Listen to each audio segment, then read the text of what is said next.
We get details on more specifications of the Samsung Galaxy S9.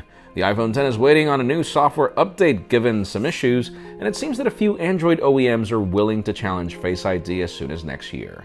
I'm Jaime Rivera, and I'm about to get on a plane, but you know me, I cannot leave without getting you the news. This is Pocketnow Daily.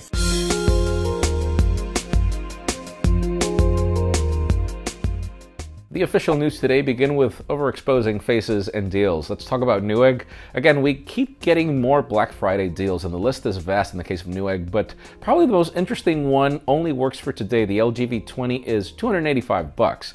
And for those of you that are starting on YouTube or that want to take vlogging seriously, the V20 is probably a really good way to start. You can learn more in the description. Now let's talk about the Verizon Pixel 2 and Pixel 2 XL. Those of you that want to get these phones, and I would not see why not. Now with the saturation fix on the Pixel 2 XL, that has become my favorite phone.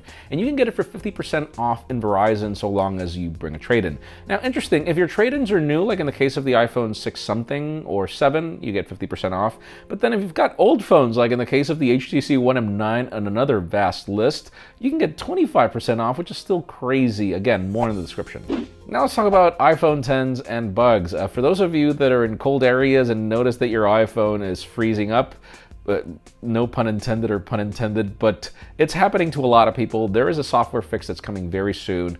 Apple has been dealing with a couple of bugs with this phone, and it makes sense. I mean, this is probably one of the biggest revamps in Apple technology in a long time, so yeah, expect these things to happen. It's the curse of the early adopter, and hopefully it'll get fixed soon. Let's talk about the Samsung Galaxy S9. We get information on its possible processor. Apparently the Exynos 9810 will be the one that takes over here, but most important is that it seems that this whole architecture is not going to change. Apparently we're still going to continue with the same 10 nanometer process from TSMC, meaning we might not see more efficiency or a faster phone. It's just going to be a newer phone. And hopefully they bring some revamps and changes. Obviously, we will share more as soon as we learn more information. And finally, the very hot news today, believe it or not, don't come from the regular players. Let's talk about Qualcomm, Oppo, and Xiaomi. Apparently, these companies are planning to team up, according to DigiTimes, to bring a competitor to Face ID. Now, if you remember when we heard the news of Face ID, analysts were predicting that OEMs would take up to 2.5 years to be able to replicate this technology. It seems that these companies want to do it next year and bring that to their flagships next year. I'm a big fan of Oppo phones, so I can't wait to see what they bring. But it leads me to the question today. I mean, do you really think that we need Face ID in the future? That this is the future of how to unlock your phone? I think it's not in my particular case. I feel that Touch ID, you know, fingerprint scanning should continue.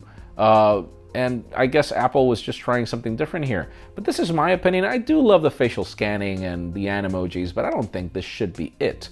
Leave us a comment down below. Your opinion is very crucial here.